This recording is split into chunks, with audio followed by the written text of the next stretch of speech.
Hello friends, welcome to my channel. This is Vinita and इस video में हम SSC CGL 2020 के एस्पिरेंट्स के लिए बात करने वाले हैं। एक्चुअली अभी एसएससी सीजीएल 2019 का रिजल्ट आया है जिसमें कट ऑफ काफ़ी ज़्यादा हाई गई है, जिसको देखकर सीजीएल 2020 की प्रिपरेशन करने वाले एस्पिरेंट्स डिमोटिवेटेड हो गए हैं, नर्वस हो गए हैं। स्टूडेंट्स के मन में डाउट्स आ रहे हैं कि क्या हमें प्रिपरेशन कंटिन्यू रखनी चाहिए या फिर हमें प्रिपरेशन क्विट कर देनी चाहिए, क्योंकि कट ऑफ बहुत ज़्यादा हाई है। तो अगर कट ऑफ को देखकर आप भी डिमोटिवेटेड हैं, नर्वस हैं, तो इस वीडियो को एंड तक ज़रूर देखिए, बिकॉज इस वीडियो से आपको मोटिवेशन मिलने वाला है। एंड इस वीडियो में हम सीजीएल 2019 की कट ऑफ की रियलिटी के बारे में बात करने वाले हैं। एक्चुअली कट ऑफ के इतने हाई जाने के रीजंस क्या हैं? मेनली कट ऑफ हाई जाने के दो रीजंस हैं। फर्स्ट है वैकेंसी का कम होना, जो हम सभी जानते हैं, एंड सेकंड है नॉर्मलाइजेशन। एसएससी का एग्ज़ाम लाखों स्टूडेंट्स देते हैं, जिसकी वजह से एसएससी को एग्ज़ाम डिफरेंट शिफ्ट्स में कंडक्ट कराना पड़ता है। प्री का एग्ज़ाम अराउंड 12 to 15 डेज तक चलता है एंड मेंस का exam 2 to 3 days, mainly 3 days में कंडक्ट कराया जाता है। डिफरेंट शिफ्ट में डिफ़िकल्टी लेवल डिफरेंट होने की वजह से नॉर्मलाइजेशन को लाया गया, जिससे डिफ़िकल्टी लेवल को बैलेंस करके रिजल्ट निकाला जाए। 2017 तक एसएससी सीजीएल 2017 तक नॉर्मलाइजेशन नहीं था। नॉर्मलाइजेशन 2018 से स्टार्ट हुआ है। 2018 एंड 19 में नॉर्मलाइजेशन हुआ है, जिसकी वजह से 2018 में भी कट ऑफ काफ़ी ज़्यादा इंक्रीज हुई थी एंड अब 2019 में भी काफ़ी इंक्रीज हुई है। अगर हम कट ऑफ की बात करें तो एसएससी सीजीएल 2019 की लिस्ट 3 जो कि सीपीटी के लिए होती है, लिस्ट 3 की कट ऑफ 624 आउट ऑफ 700 गई है एंड लिस्ट 3 जो डीईएसटी के लिए होती है उसकी कट ऑफ 605 आउट ऑफ 700 गई है, जो रियली हाई कट ऑफ है।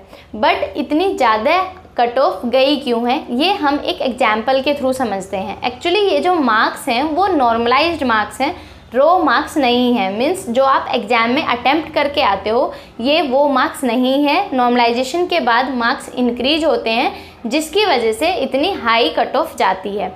तो मैं आपको एक कैंडिडेट का एग्जाम्पल दे करके बताती हूँ। एक कैंडिडेट है जिन्होंने एसएससी सीजीएल 2019 का ही एग्ज़ाम दिया है, जिनके प्री में रो मार्क्स 145 थे एंड मेंस में 305 थे आंसर की के according, and total tier 1 and tier 2 में 450 रो मार्क्स थे। अब हम बात करें टीयर 3 की। टीयर 3 में अभी मार्क्स नहीं आए हैं, बट टीयर 3 में उनका एग्ज़ाम एवरेज ही हुआ था, तो आप 60 मार्क्स एवरेज मान के चलिए। तो टोटल मार्क्स उनके 510 हो गए आउट ऑफ 700। ये रो मार्क्स हैं। अब उनके नॉर्मलाइज्ड मार्क्स की बात करें तो उनके टीयर 1 में नॉर्मलाइज्ड मार्क्स 172 थे एंड टीयर 2 टीयर 3 के मार्क्स अभी नहीं आए हैं, बट जो 528 की कट ऑफ आई थी टीयर 1 प्लस टीयर 2 की, वो उनकी क्लियर थी। उनके रो मार्क्स 450 थे एंड नॉर्मलाइज्ड मार्क्स 528 से अबव हैं। अब अगर आप फाइनल कट ऑफ की बात करें तो उनकी डीईएसटी वाली कट ऑफ क्लियर है, उनके मार्क्स 605 से ऊपर है। सीपीटी वाली कट ऑफ क्लियर नहीं है, मीन्स उनके मार्क्स 624 से कम है। तो रो मार्क्स की अगर आप बात करें, कंपैरिजन करें तो 510 है एंड नॉर्मलाइज्ड मार्क्स 65 से अबव है। अगर आप मान के चलिए 610 है, 620 भी हो सकते हैं, बट आप मिनिमम 610 मान करके चलिए, तो उनके 100 मार्क्स इंक्रीज हुए हैं रो मार्क्स से नॉर्मलाइज मार्क्स। तो आप इस तरीके से अब इस कट ऑफ को देखिए कि अगर आपको 624 वाली कट ऑफ क्लियर करनी है, तो अगर आपके मार्क्स 524 होते तो 100 मार्क्स इंक्रीज होके आपके 624 वाली कट ऑफ क्लियर हो जाती। ये कोई हार्ड एंड फास्ट रूल नहीं है कि आपके 100 मार्क्स इंक्रीज होने ही हैं, वो डिपेंड करेगा आपकी शिफ्ट के एग्ज़ाम के डिफ़िकल्टी लेवल के ऊपर एंड अदर शिफ्ट्स के एग्ज़ाम के डिफ़िकल्टी लेवल के ऊपर। जैसे अगर आपके एग्ज़ाम की डिफ़िकल्टी लेवल ज़्यादा है, मीन्स आपका जिस शिफ्ट में आपका एग्ज़ाम हुआ है वो डिफ़िकल्ट था, एंड दूसरी शिफ्ट में जिन स्टूडेंट्स का एग्ज़ाम हुआ है अगर वो ईजी है तो उन दोनों को बैलेंस आउट करने के लिए आपकी शिफ्ट वाले स्टूडेंट्स के मार्क्स इंक्रीज किए जाएंगे ताकि दोनों शिफ्ट्स का लेवल बैलेंस हो जाए। तो आपको कट ऑफ से डरने की ज़रूरत नहीं है, आपको अपनी प्रिपरेशन पर ध्यान देना है, आपको अपनी प्रिपरेशन 100% रखनी है, आपको अपने एफर्ट्स 100% लगाने हैं, आपको खुद को प्रिपेयर करना है एंड खुद का लेवल इंक्रीज करना है। आपको अपनी प्रिपरेशन पर इतना कॉन्फिडेंस होना चाहिए कि जब आप एग्ज़ाम देने के लिए जाते हैं तो आप एग्ज़ाम का लेवल देखकर ये डिसाइड कर पाएँ कि अगर आपने 150 का ही इस एग्ज़ाम में अटेम्प्ट किया है तो वो आपका गुड अटेम्प्ट है, क्योंकि पेपर का लेवल ही डिफ़िकल्ट था। या फिर अगर पेपर इजी है तो आप क्वेश्चंस को देखकर ये डिसाइड कर पाएँ कि ये क्वेश्चंस इजी हैं तो मुझे 200 का अटेम्प्ट करना है या 190 का अटेम्प्ट करना है। मीन्स आपकी प्रिपरेशन जब उस लेवल की होगी तभी आप एग्ज़ाम हॉल में क्वेश्चंस को देखकर कॉन्फिडेंट हो पाएंगे। अगर आपकी प्रिपरेशन अच्छी नहीं होगी और वहाँ पे क्वेश्चंस टफ आएंगे तो आप नर्वस हो जाएंगे और आप जितना अटेम्प्ट कर सकते थे उतना भी नहीं कर पाएंगे। अब हम एसएससी सीजीएल 2019 की कट ऑफ को एसएससी सीजीएल 2018 की कट ऑफ से कंपेयर करें तो एसएससी सीजीएल 2018 में डीएसटी की कट ऑफ 512 गई थी आउट ऑफ 700 एंड सीपीटी की कट ऑफ जो लिस्ट 3 की कट ऑफ होती है वो 539 थी आउट ऑफ 700। तो अगर दोनों ईयर्स की कट ऑफ को कंपेयर करें तो 2019 में डीईएसटी की कट ऑफ 93 मार्क्स इंक्रीज हुई है एंड सीपीटी की कट ऑफ 85 मार्क्स इंक्रीज हुई है। तो नॉर्मलाइजेशन तो 2018 में भी था, बट 2019 में इतनी ज़्यादा कट ऑफ क्यों इंक्रीज हुई है? एक्चुअली एसएससी सीजीएल 2018 में मेंस का एग्ज़ाम 3 दिन में कंडक्ट कराया गया था एंड तीनों दिन की शिफ्ट में फर्स्ट एंड सेकेंड डे का डिफ़िकल्टी लेवल लगभग सेम था एंड थर्ड शिफ्ट का डिफ़िकल्टी लेवल थोड़ा ज़्यादा था, थोड़ा डिफ़िकल्ट था एग्ज़ाम, बट बहुत ज़्यादा डिफरेंस नहीं था। तो जिनका थर्ड डे में एग्ज़ाम था उनके मार्क्स इंक्रीज हुए थे, but around 30 to 40 marks increase हुए थे। बट जो 2019 में जो हुआ है उसमें 15 नवंबर, 16 नवंबर एंड 18 नवंबर को एग्ज़ाम था। 15 नवंबर एंड 16 नवंबर में डिफ़िकल्टी लेवल में थोड़ा सा डिफरेंस था, बट 18 नवंबर का पेपर बहुत ज़्यादा इजी था, जिसकी वजह से 15 नवंबर एंड 16 नवंबर के स्टूडेंट्स के मार्क्स बहुत ज़्यादा इंक्रीज हुए हैं। तो अगर 2 शिफ्ट्स का एग्ज़ाम टफ होगा एंड एक शिफ्ट का एग्ज़ाम बहुत ज़्यादा इजी होगा तो उन दोनों के मार्क्स को इंक्रीज करके इजी के लेवल पर ले जाया जाएगा।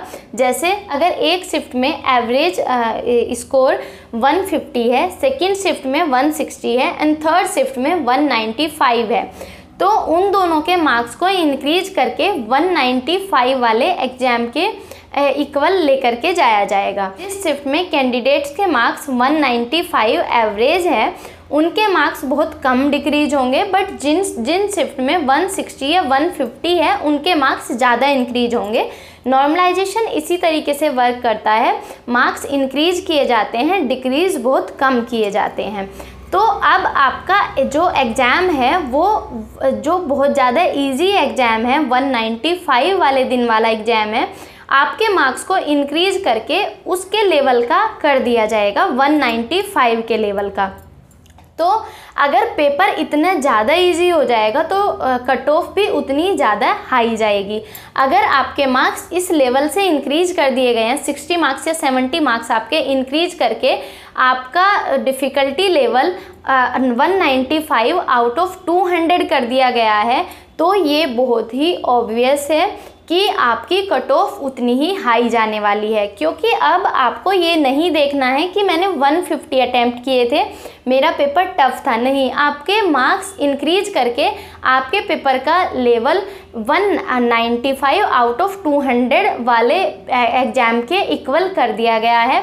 तो अगर एग्ज़ाम 195 एवरेज था, मीन्स एग्ज़ाम इतना ज़्यादा इजी था, तो कट ऑफ भी उतनी ही ज़्यादा हाई जाएगी। तो इसी तरीके से 2019 में भी हुआ है। 15 एंड 16 नवंबर का एग्ज़ाम थोड़ा टफ था एंड 18 नवंबर का एग्ज़ाम बहुत ज़्यादा इजी था। इतना ज़्यादा इजी था कि स्टूडेंट्स ने जिन्होंने बहुत ज़्यादा प्रिपरेशन नहीं की थी उन्होंने भी 100 क्वेश्चंस अटैम्प्ट किए हैं एंड जिन्होंने बहुत कम प्रिपरेशन थी उन्होंने भी 95 97 तक अटैम्प्ट कर दिए थे। तो इतना ज़्यादा अगर पेपर इजी आएगा और आपके पेपर का लेवल भी बैलेंस आउट करने के लिए आपके मार्क्स बढ़ा के उस लेवल के पेपर के इक्वल कर दिया जाएगा तो ऑब्वियस है कट ऑफ इंक्रीज होगा, क्योंकि पेपर का जो लेवल है वो बहुत ज़्यादा डाउन चला गया है। अगर 18 नवंबर का एग्ज़ाम उतना ज़्यादा इजी नहीं होता तो बैलेंस आउट करने के लिए आपके मार्क्स जो 15 नवंबर एंड 16 नवंबर के कैंडिडेट्स थे उनके मार्क्स कम इंक्रीज होते एंड कट ऑफ भी उतना ज़्यादा हाई नहीं होता। तो आप इस एक्सप्लेनेशन को सुनने के बाद आई थिंक समझ ही गए होंगे कि कट ऑफ के इतना ज़्यादा हाई होने का रीज़न क्या है। तो नेक्स्ट मैं आपसे यही कहूँगी कि आपको कट ऑफ पर ध्यान नहीं देना है। कट ऑफ कुछ भी है, आपको अपनी प्रिपरेशन पर ध्यान देना है, आपको अपना 100% देना है, आपको अपना लेवल इंक्रीज करना है। कट ऑफ को बिल्कुल नहीं देखना है। जब आप एग्ज़ाम में जाएंगे उस टाइम पर भी आपको अपने माइंड में कट ऑफ को नहीं रखना है, उससे स्ट्रेस ज़्यादा हो जाता है और आप नर्वस हो जाते हो। आपको देखना है कि आप अपना बेस्ट कैसे दे सकते हो एंड आई बिलीव दैट अगर आप एक सीरियस स्टूडेंट हैं तो SSC CGL, I am not saying कि सीजीएल बहुत ज़्यादा इजी है, बट मैं आपको ये भी बता दूं कि सीजीएल बहुत ज़्यादा टफ भी नहीं है। अगर आप सीरियसली पढ़ाई करते हैं तो आप 100% इसको क्रैक कर लेंगे। आई होप मेरी इस वीडियो से आपको मोटिवेशन मिला होगा। अगर आपको सीजीएल की या सीएचएसएल की प्रिपरेशन के रिगार्डिंग कुछ भी जानना है, स्ट्रैटेजी आपको जाननी है या कुछ भी डाउट्स हैं तो आप मुझे कमेंट सेक्शन में कमेंट कर सकते हैं। तो चलिए हम इस वीडियो को यहीं पर एंड करते हैं। Thank you for watching, bye.